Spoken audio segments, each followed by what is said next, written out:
حضرت بلال حبشی کا واقعہ۔ حضرت بلال حبشی رضی اللہ تعالی عنہ سے ایک دفعہ کسی نے پوچھا، آپ نے پہلی دفعہ حضور اکرم صلی اللہ علیہ وسلم کو کیسے دیکھا؟ حضرت بلال حبشی رضی اللہ تعالی عنہ فرماتے ہیں، میں مکہ کے لوگوں کو بہت ہی کم جانتا تھا کیونکہ میں غلام تھا، اور عرب میں غلاموں سے انسانیت سوچ سلوک عام تھا۔ ان کی استطاعت سے بڑھ کر ان سے کام لیا جاتا، اور مجھے کبھی اتنا وقت ہی نہیں ملا کہ میں باہر نکل کر لوگوں سے ملوں، لہٰذا مجھے حضور پاک نام یا اس طرح کی کسی چیز کا قطعی علم نہ تھا۔ ایک دفعہ کیا ہوا، مجھے سخت بخار آیا۔ سخت جاڑے کا موسم تھا اور انتہائی ٹھنڈ اور بخار نے مجھے کمزور کر کے رکھ دیا، لہٰذا میں نے لحاف اوڑھا اور لیٹ گیا۔ ادھر میرا مالک جو یہ دیکھنے آیا تھا میں جو پیس رہا ہوں یا نہیں، مجھے لحاف اوڑھ کر لیٹا دیکھ آنکھ بھگولا ہو گیا۔ اس نے لحاف اتارا اور سزا کے طور پر میری قمیض بھی اتروا دی اور مجھے کھلے صحن میں دروازے کے پاس بٹھا دیا کہ یہاں بیٹھ کر جو پیس۔ اب سخت سردی، اوپر سے بخار اور اتنی مشقت والا کام، میں روتا جاتا اور جو پیستا جاتا۔ کچھ ہی دیر میں دروازے پر دستک ہوئی۔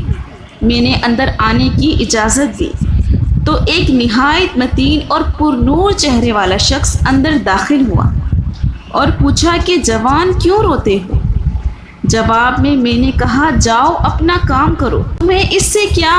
میں جس وجہ سے بھی روؤں، یہاں پوچھنے والے تو بہت ہیں لیکن مداوا کوئی نہیں کرتا۔ حضور اکرم صلی اللہ علیہ وسلم یہ جملے سن کر چل پڑے۔ جب چل پڑے تو بلال نے کہا، بس میں نہ کہتا تھا کہ پوچھتے سب ہیں مداوا کوئی نہیں کرتا۔ حضور اکرم صلی اللہ علیہ وسلم یہ سن کر چلتے رہے، کہتے کہ دل میں جو ایک ہلکی سی امید جاگی تھی شخص کوئی مدد کرے گا، وہ بھی گئی، لیکن حضرت بلال حبشی رضی اللہ تعالی عنہ کو کیا معلوم کہ جس شخص سے اب اس کا واسطہ پڑا ہے وہ رحمت للعالمین ہے۔ حضرت بلال حبشی رضی اللہ تعالی عنہ کہتے ہیں کہ کچھ ہی دیر میں وہ شخص واپس آ گیا۔ اس کے ایک ہاتھ میں گرم دودھ کا پیالہ اور دوسرے میں کھجوریں تھیں۔ اس نے وہ کھجوریں اور دودھ مجھے دیا اور کہا، کھاؤ پیو اور جا کر سو جاؤ۔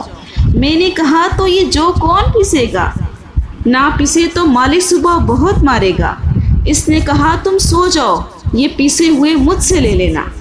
حضرت بلال حبشی رضی اللہ تعالی عنہ سو گئے اور حضور اکرم صلی اللہ علیہ وسلم نے ساری رات ایک اجنبی حبشی غلام کے لیے چکی پیسی۔ صبح حضرت بلال حبشی رضی اللہ تعالی عنہ کو پیسے ہوئے جو دیے اور چلے گئے۔ دوسری رات پھر ایسا ہی ہوا، دودھ اور دوا بلال کو دی اور ساری رات چکی پیسی۔ ایسا 3 دن تک مسلسل کرتے رہے کہ جب تک بلال ٹھیک نہیں ہو گئے۔ یہ تھا وہ تعارف جس کے باطن سے اصطلافانی عشق نے جنم لیا۔ آج بھی بلال کو صحابی رسول بعد میں عاشق رسول پہلے کہا جاتا ہے۔ سارے ہی صحابی جنتی ہیں اور ان سے اللہ راضی اور اللہ سے وہ راضی ہیں۔ سارے نبی کے عاشق دیوانے اور پروانے تھے، وہ بلال تھے۔ حضور اکرم صلی اللہ علیہ وسلم کی وصال کے بعد سیدنا حضرت بلال حبشی رضی اللہ تعالی عنہ مدینہ کی گلیوں میں یہ کہتے پھرتے، لوگوں تم نے رسول اللہ کو دیکھا ہے تو مجھے بھی دکھاؤ۔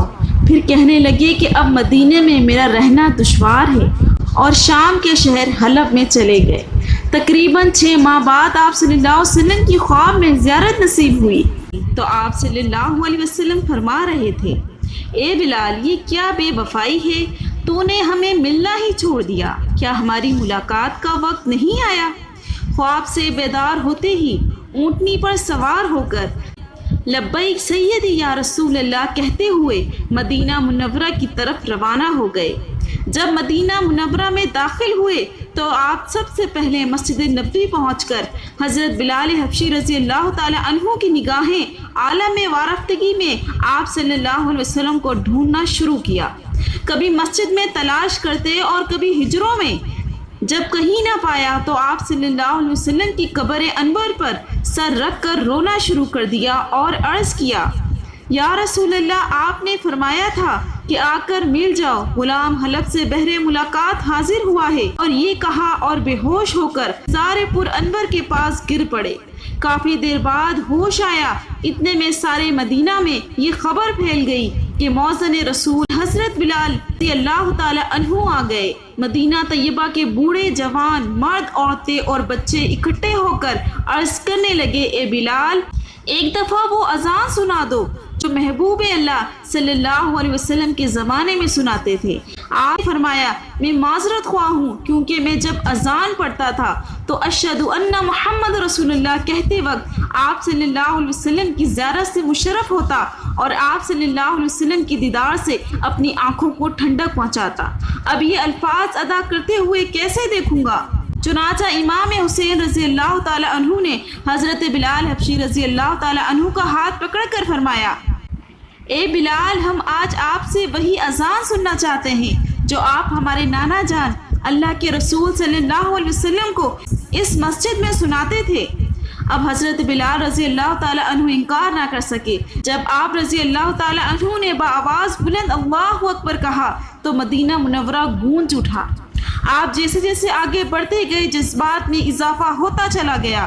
جب اشہد ان لا الہ کے کلمات ادا کیے، گونج میں مزید اضافہ ہو گیا۔